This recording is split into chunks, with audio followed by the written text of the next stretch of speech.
Армысыңдар достар, анықталған интегралды қолдану деп аталатын сабақтың алдарыңызда көрсетіліп тұрған тақырыпшасын жалғастырамыз. Осы сабақта жазық фигураның ауырлық центрі туралы айтамыз. Анықтама мұқият оқып түсініп алыңыздар. Ауырлық центрінің ординат осіне қатысты статикалық моментін қарастырайық.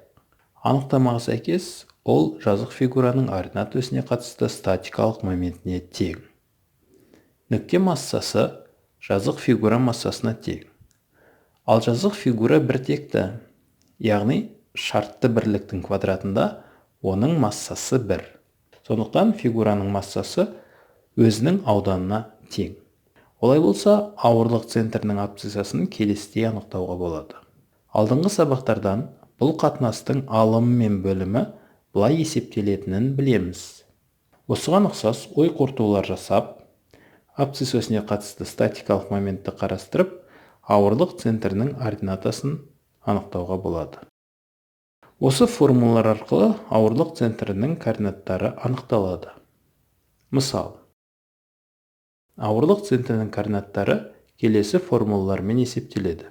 Алдыңғы сабақта осы фигураның статикалық моменттері есептелген еді.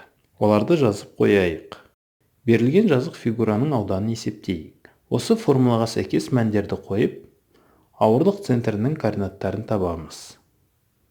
Координаттық жазықтықта фигура мен оның ауырлық центрін салайық. Осы ауырлық центрінен фигураны инемен түйрейік. Мынандай ескерту. Фигура ауырлық центрінің айналасында еркін айналады. Фигура осы қалпында тепе-тең күйін сақтап тұрады. Ал фигураны қолмен осындай қалыпқа дейін айналдырып қоя берсек, ол сол тоқтаған қалпында тепе-теңдікті сақтап қалады. Ал енді фигураны осы қалыпта ұстай тұрып, инені басқа бір жерден қадайық. Ескерту. Фигура сол нүкте айналасында еркін айналады. Иненің ұшына жіпке байлап, қандайда бір жүкті ілейік. Енді фигураны қоя берсек, ол тепе-теңдік қалпына келгенде ауырлық центрі керіліп тұрған жіптің бойында тоқтайды. Ауырлық центрінің осындай қасиеттері бар. Мысал, ауырлық центрінің координаттарын есептеуге қажетті формулалар жазып қояйық. Алдыңғы сабақта осы фигураның статикалық моменттері табылды. Бірінші ширектегі дөңгелек ауданын есептеу қиын емес.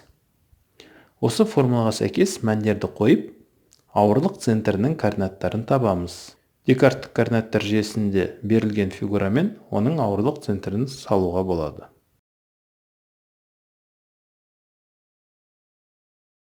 Келесі сабақта Гульден теоремаларын қарастырамыз.